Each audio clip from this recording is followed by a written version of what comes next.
Prepárense y acomódense bien, porque si la parte uno tuvo mucho de amistad, odio, venganza y traición, esta tendrá mucho, mucho más. Pero ya estuvo bien. Nos quedamos con un expresidente que regresó al poder tras 7 años en el exilio, dispuesto a ser la figura central del gran cambio que el Perú necesitaba. Por un lado, el Partido Demócrata está al borde de la extinción. Por el otro, los civilistas, sacados a la fuerza tras ser la fuerza política dominante durante 20 años, no están dispuestos a quedarse tranquilos con el cambio de gobierno. Mientras tanto, en la frontera norte del país, un oficial militar empieza a moderar más sus ideas, y pronto atravesaría su propia evolución durante el oncenio de Leguía para convertirse en una pieza clave de la historia del Perú. Su nombre es Sánchez Cerro, y esta es su historia.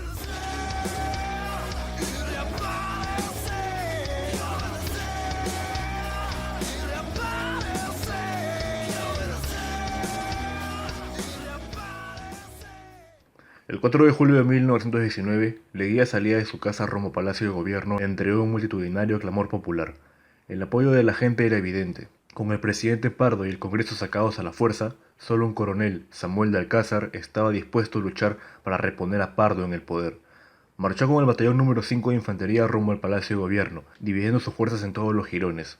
En la plaza reinaba el silencio, y las tropas marcharon hasta la puerta del palacio para, sin previo aviso, cambiarse de bando. Las compañías que rodeaban Alcázar dispararon, pero pronto se dieron cuenta de que Gerardo Álvarez, el coronel que dirigió el golpe de Leguía y que llegaría a ser ministro de guerra durante el oncenio, había colocado ametralladoras en el techo del palacio.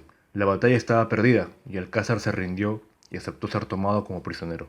Ese 4 de julio, el inicio de la Patria Nueva, fue un día glorioso para Leguía y sus simpatizantes, quienes incluso se encargaron de encender fuegos artificiales en la madrugada. Sí, algunos dinamitaron las oficinas del comercio, pero lo mejor con este periódico vendrá más adelante. Lo primero que hizo Leguía una vez se sentó en su oficina, ya sin ninguna oposición visible, fue convocar un referéndum para aprobar una serie de reformas constitucionales, algunas que llegaron incluso hasta hoy, como hacer coincidir el tiempo del mandato del Poder Ejecutivo, o sea, del presidente, con el tiempo del mandato del Congreso. Gobernarían 5 años, ya no 4. Leguía convocó elecciones para elegir a una asamblea constitucional, que se encargaría de reformar la Constitución, cosa que no se hacía desde hace 59 años, y ratificarlo como presidente tras un correcto conteo de los votos de la elección pasada. Por supuesto que cuando asumes el poder faltando 2 años para un centenario de la independencia de tu país, tienes que moverte y hacer muchas obras. Aprende. Leguía ya tenía en mente muchísimas ideas de obras para la capital en pos de recibir el centenario como una visible nueva era, pero eso lo veremos más adelante. El amor que le tenían a este hombre era abrumador. El miércoles 10 de septiembre, a 2 meses del inicio de su gobierno de facto, era evidente que ya habían surgido ciertos núcleos de oposición, encarnados en antiguos rivales, pero sobre todo en la prensa. Ese día, cientos de leguistas salieron a las calles hasta el palacio, donde el presidente los esperaba desde el balcón. Se rumoreaba que había una conspiración contra el gobierno y la vía de Leguía, y el presidente anunció que había tomado medidas y encarcelado a muchos de los posibles conspiradores. ¡Glorioso líder! Estamos listos para purgar el país de todo el que se oponga a tus designios, extirpar sus vidas y sellar una nueva era con sangre y acero. Leguía se sintió halagado por las palabras de apoyo de sus simpatizantes, les agradeció y se retiró, pero por algún motivo muchos interpretaron eso como una orden de eliminar ese mismo día a toda la oposición. La casa de Antonio Miro Quesada, el director del comercio, fue incendiada estando sus hijos dentro. Este chico será importante en el siguiente episodio, no lo olviden. La casa de nuestro viejo amigo Antero Aspílaga, como si no hubiera sufrido ya demasiado, fue saqueada. El local del diario La Prensa también fue incendiado, y cuando los manifestantes se disponían a hacer lo mismo con el comercio, tendría lugar una batalla de casi 1 hora entre los manifestantes y los empleados y tipógrafos del comercio, armados ya desde que fueron dinamitados. Cuando las municiones de los periodistas escasearon, Luis Miro Quesada ordenó apagar las luces, reposicionarse, sabiendo que irían al patio principal o en busca de luz, y emboscarlos ahí, haciendo que se retirasen.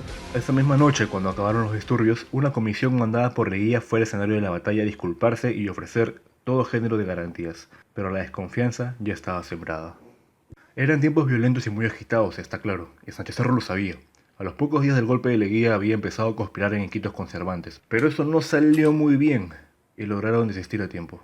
Sánchez Cerro aprovechó su nombramiento como mayor en el 15º Regimiento de Infantería para regresar a Lima, mientras que Cervantes se quedaría en Iquitos, esperando que este nuevo gobierno no fuese tan centralista como literalmente todos los anteriores desde 1821. Sánchez Cerro también estaba dispuesto a vigilar de cerca a Leguía y aprendería a esperar su oportunidad. El 12 de octubre de ese mismo año, después de que la Asamblea Constitucional confirmase la victoria electoral de Leguía, se llevó la toma del poder oficial del presidente en una ceremonia con aires de coronación, a la que acudieron miembros del ejército y la policía. Empezaba así el primer gobierno de Yure de Leguía. Eran tiempos de renovación en general, e incluso en los portavoces de opinión. El año pasado había fallecido Manuel González Prada, pocos días antes de la coronación de Leguía. Falleció también Ricardo Palma, y a los pocos días también Abraham Valdelomar. Siguiendo con la política de perseguir a la oposición del nuevo partido de Leguía, llamado Democrático Reformista, un caso particular fue el de José Carlos Mariátegui, quien ya había estado bajo vigilancia estatal desde antes. De hecho, en 1917, cuando trabajaba en El Tiempo, algunos militares decidieron intimidarlo con una golpiza.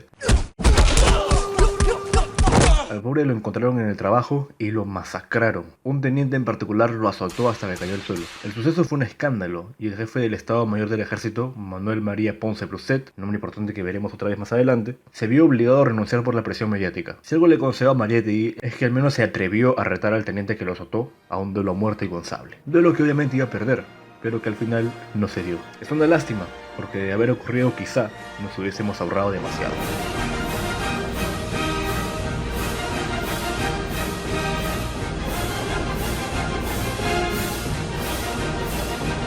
En fin, hablando de duelos, el propio dueño del Tiempo también destacaba por escribir cosas muy ofensivas. Cuando insultó al primer presidente del Perú, José de la Riva Agüero, su nieto, José de la Riva Agüero Yosma, también lo retó a un duelo a muerte con sable, el cual acabó en empate. Volviendo a 1919, ya el Tiempo había sido clausurado por el propio Pardo, poco antes de su caída, pero Mariátegui no aprendió y criticó también todo el gobierno de Leguía desde el primer día en su nuevo y propio periódico La Razón. El presidente decidió obsequiarle a esta joven promesa una beca para estudiar en Europa, con la postdata a pie de página de que era obligatoria y que de no tomarla iría preso. De momento desaparecería de la escena política, pero no tardaría en volver. Otro desterrado sería nuestro amigo Benavides, a quien Leguía le temía profundamente. Lo desterraron a Australia, pero secuestraría el barco y cambiaría el rumbo a Panamá, desde donde apoyaría las conspiraciones a la distancia. Todo un loquillo.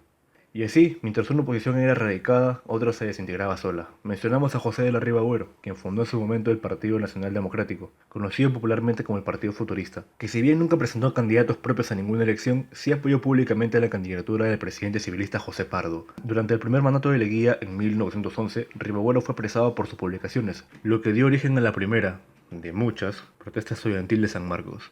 Pese a eso, muchos de los futuristas terminaron apoyando el golpe de Leguía. Riva Agüero y de la Jara y Ureta, quienes no estaban dispuestos a hacer las paces con Leguía, sintieron eso como una traición y se vieron abandonados por sus propios militares nacionaldemocráticos. Riva Agüero se autoexilió autistamente en Europa y de la Jara y Ureta se quedó en el país tratando de revivir el nacionaldemocratismo sin ningún éxito. Los volveremos a ver más adelante. Un caso más fue el del teniente coronel Gustavo Jiménez Saldías, apodado El Zorro, quien desde el primer día estuvo dispuesto a aprovechar el caos político y social para dar su propio golpe de estado. Sin embargo, sus conspiraciones fueron descubiertas y fue castigado con severidad, siendo confinado en una prisión especial en la isla de Taquile, en medio del lago Titicaca, que se convertiría en una de las dos principales prisiones de los opositores del nuevo régimen, junto con la isla de San Lorenzo. Y sí, ya sé que he mencionado a muchos personajes e historias paralelas, pero créanme que todos serán relevantes en esta historia a su debido momento. Volvamos con la trama principal.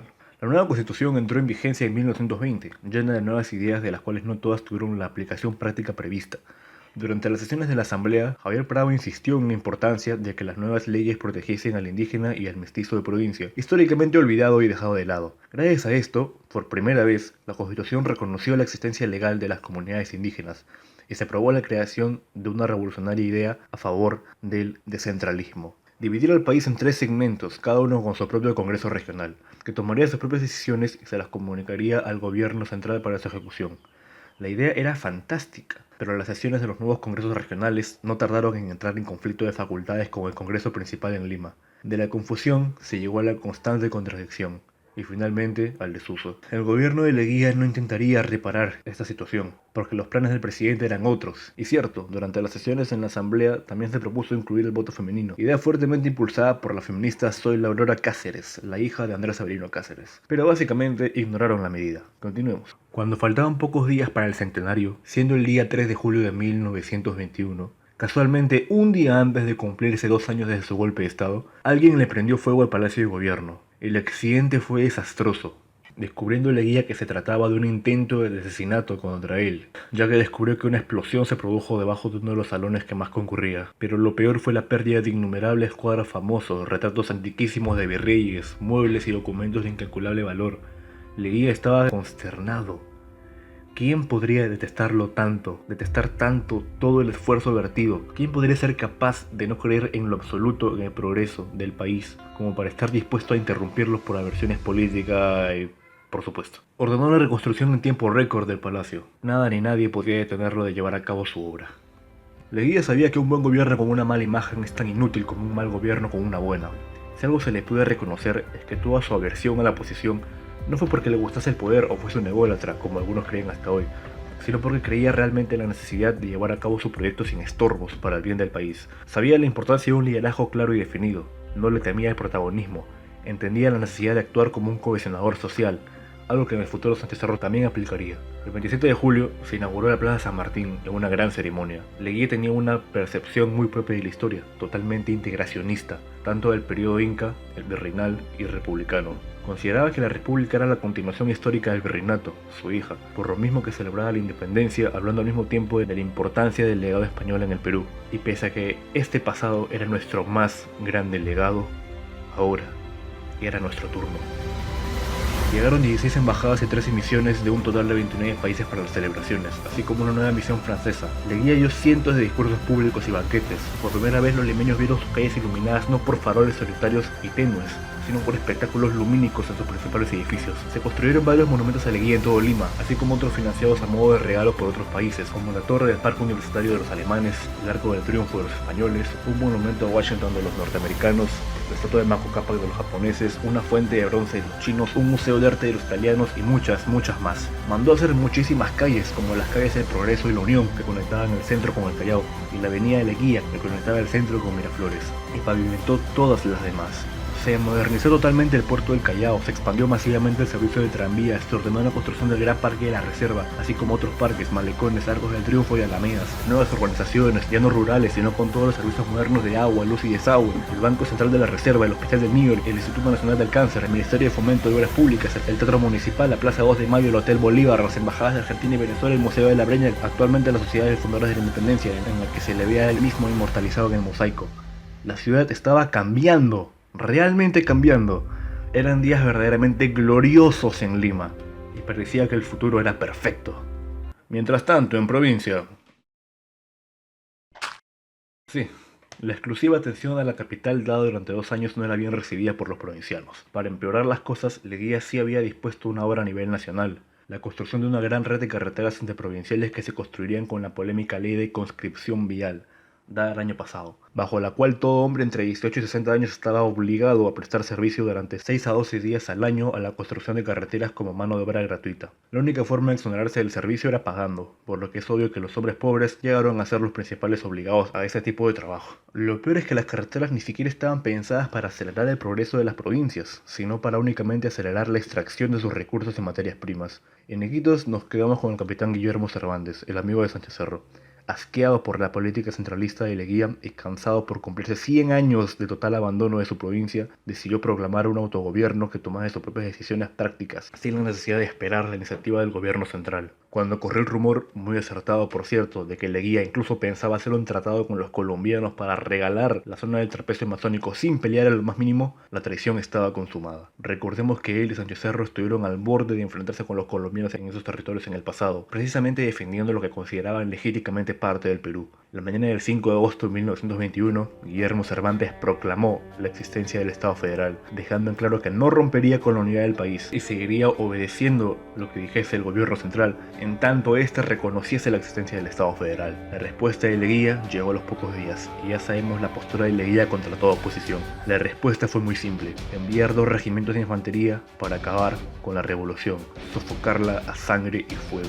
Cervantes confirmó que su independencia solo llegaría venciendo con las armas y no se acobardó. Con todas las tropas disponibles, incluyendo los hombres de la frontera que Sánchez Cerro había entrenado antes, marchó al encuentro de las fuerzas de Leguía, iniciando una guerra civil que duraría 5 meses, durante los cuales el Estado Federal de Lorito tuvo su propio gobierno y moneda que sirvió para reactivar una economía paralizada en la que a los funcionarios públicos se les debía hasta 1 año de sueldo. Algunos oficiales lograron escapar de Lima a apoyar a Cervantes, pero para Sánchez Cerro eso fue imposible, muy a su pesar, puesto que estaba de servicio en el regimiento regimiento número 15 de infantería con guarnición en Sicuani, al sur de Cusco, solo pudiendo leer la poquísima información que les llegaba a Lima, puesto que las órdenes de Leguía eran documentar e informar lo menos posible sobre la revolución para que ésta no se contagiase en más provincias. Las fuerzas del gobierno se dividieron en dos, una división al norte a bloquear el paso San Martín a la costa y otra con el objetivo de llegar al río Ucayali y desde ahí subir hasta Iquitos y aplastar a Cervantes en su capital.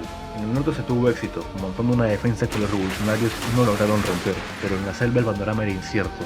Muy pronto el regimiento del gobierno se dio cuenta de que pese a su superioridad financiera y tecnológica, eran ampliamente superados en número, desconocían totalmente el terreno y a diferencia de los revolucionarios, a quienes también apoyaban en silencio los pobladores locales. Para suerte de Leguía, el capitán a cargo del regimiento, Genaro Matos, sabía emplear bien la psicología. Tras resistir a los avances de los revolucionarios, siempre a la defensiva y estando a punto de quebrarse aquella defensa, ordenó concentrar todos los esfuerzos en una ofensiva devastadora. Los revolucionarios pensaron que el regimiento de Matos era la vanguardia, solo la punta de numerosos refuerzos llegados desde Lima, que realmente nunca existieron, y se replegaron, luchando una vez más, pero finalmente dejando el pase libre del río Pachitea hasta el Ucayali. Matos volvería a atacar, esta vez por bosque y por río, venciendo una vez más y replegándose los revolucionarios hasta Pucallpa. El 2 de enero de 1922, estando ahora los revolucionarios cansados y las tropas del gobierno más seguras de la victoria que nunca, rodearon la ciudad por ambos lados del río y asaltaron al mismo tiempo, forzando que las tropas de Cervantes, con sus recursos casi agotados del todo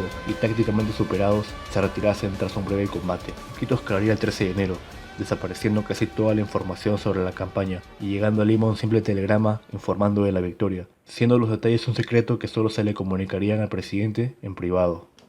Sánchez Cerro estaba profundamente herido, no sabía el destino de su amigo Cervantes, pero sí tenía la total certeza de que los hombres que él mismo entrenó habían sido masacrados como traidores por el único delito de buscar un mejor futuro para el país. Para su mala suerte no tuvo demasiado tiempo para pensar, porque una fuerte enfermedad lo tuvo indispuesto durante unos meses. No podía prever que pronto estallaría en Cusco un incidente que cambiaría otra vez el rumbo de su vida. Entre el 17 y el 18 de agosto se descubrió una conspiración contra el gobierno que se estaba fraguando desde el Cusco, en la que habían varios oficiales involucrados.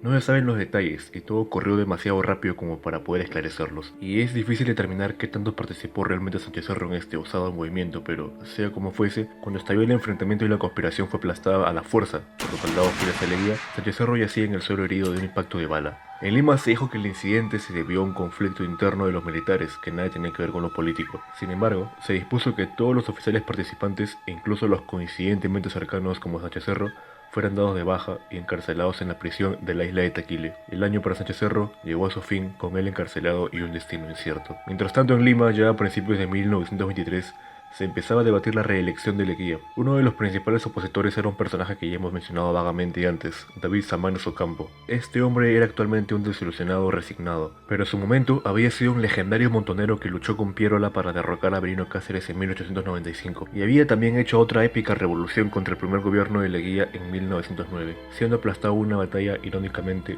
por las mismas tropas del ejército que Pierola le dejó a la República, modernizadas y profesionalizadas con la misión francesa de su gobierno. Desde entonces vivió como resignado, sabiendo que una revolución popular difícilmente triunfaría otra vez. Era parte del Senado, todavía un militante del Partido Demócrata convencido y, pese a que despreciaba a Leguía, se guardaba sus opiniones para sí mismo. Pero cuando era evidente que Leguía sería el único candidato y sería reelecto sin oposición, protestó, y como era de esperar, fue encarcelado en San Lorenzo. Por esos días también regresó de encubierto el Zorro Jiménez, que había sido desterrado. Sin embargo, fue descubierto antes de que pudiera conspirar y encarcelado inmediatamente en San Lorenzo, encontrándose dentro con David Samanes. Otro de los que también regresarían ese año fue Mariátegui, más rojo que nunca, gracias a su estadía en Europa, quien esta vez fue más sutil con sus opiniones, fundando su famosa revista Amauta. Al año siguiente, debido a su enfermedad, perdería una pierna, pero no por eso dejaría de ser un opositor al gobierno que volvería a dar de qué hablar. Ese año se crearía otro de los más recordados y peores opositores. Un día un clérigo fue a buscar a Leguía y le dijo si tenía su permiso para hacer un acto religioso y encomendar al país al Sagrado Corazón de Jesús. Leguía dijo bueno, no veo el problema, y así se hizo. Sin embargo, varias voces de protestas autistas salieron a reclamar porque somos un estado laico y el estado no debe apoyar una religión y demás cosas así. A la cabeza de la protesta más autista del siglo XX estaba un nefasto masón, amigo de Mariátegui, y su nombre era Víctor Raúl Ayá de la Torre. Su objetivo era destruir y pisotear la imagen del Sagrado Corazón, y lo logró, dejando 5 muertos en total esa misma noche. Pero a Mariátegui, quien también estaba contra la consagración, lo que hizo Ayá le pareció excesivo e innecesario, distanciándose un poco ambos amigos. Leguía Leguía, viendo el peligroso potencial de ese individuo no solo para su gobierno, sino para todo el futuro del Perú, lo desterró a Panamá, pensando que se libraría así el problema desde la raíz, equivocándose. En ese año también se convocó una comisión de reforma y posible modificación del Código Civil, siendo las ideas de Leguía básicamente lo nuevo a añadir. En esos debates se apareció otra feminista, María Jesús Alvarado, quien se había educado hasta altos niveles de profesionalismo por su propia cuenta, y que presentó un muy bien detallado proyecto para incluir derechos civiles propios para las mujeres, constando de un listado estructurado y viable. Los comisionados le dijeron que lo considerarían. Spoiler, nunca lo consideraron. Una vez más quedó claro que todo lo que estuviera fuera de las directrices originales del régimen era irrelevante.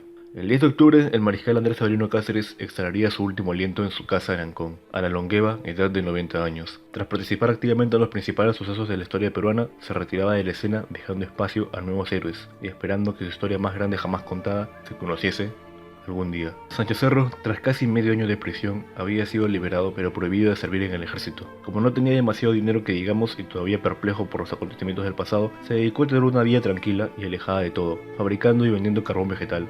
Pero su historia no iba a acabar ahí, y él lo sabía. En abril de 1924, el actual ministro de Guerra ya no era Gerardo Álvarez, sino un oficial que había combatido junto a Sánchez Cerro en el golpe contra Billinghurst de 1914. Lo llamó como mayor ayudante en el Ministerio de Guerra. Leguía lo aceptó, ya que nunca se llegó a demostrar su participación directa en lo ocurrido en Cusco, pero le prohibió el mando de tropas. Su hoja de servicio era intachable, por lo que lo aceptaba, pero lo mantendría bajo vigilancia, por si las dudas. Tan cerca de los responsables de la derrota de su amigo Cervantes, Sánchez Cerro, que ya había aprendido a esperar el momento oportuno, no protestó ni hizo nada que pudiese levantar sospechas al presidente. Muy lejos de Lima, en la Ciudad de México, nacería al mismo tiempo, el 7 de mayo, el futuro enemigo por excelencia de Sánchez Cerro y de varias generaciones de peruanos. Tras invocaciones satánicas y rituales demoníacos, allá de la torre consiguió el poder espiritual para crear un mal que duraría 100 años, fundando oficialmente la Alianza Popular Revolucionaria Americana, el APRA. De vuelta en Lima, llegó el día de las elecciones, en las cuales Leguía era el único candidato. El conteo de los votos se realizó y los esperados e impredecibles resultados fueron publicados. Era oficial. Leguía había sido reelecto para gobernar 5 años más, y así fue. Pero, pese a sus enormes esfuerzos para desaparecer a toda oposición y suprimir todo tipo de rebelión, su gobierno ya no era el gobierno amado por todos, que fue durante el centenario. Sus propias acciones estaban silenciosamente desarrollando a nuevos personajes que pronto empezarían a relacionarse entre sí, con una oposición decidida, con motivos de sobra para destronar a Leguía, con nuevas ideas a la vez muy distintas entre sí. Lo que pasará en los próximos años es incierto, pero si algo sí está claro es que esto se va a poner interesante.